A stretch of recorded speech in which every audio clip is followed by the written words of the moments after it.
Interior architecture stands out beautifully when every line and surface detail appears clean and crisp. Today, how to create crisp architectural interiors. Open Photoshop and create a new canvas sized around 4000 by 2800 pixels at 300 dpi.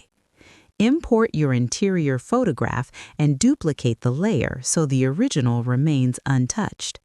Begin by opening the Camera Raw filter and increasing texture and clarity slightly to reveal details in walls, furniture, and structural lines. Duplicate the layer again and apply Filter, Other, High Pass with a radius around 2 pixels.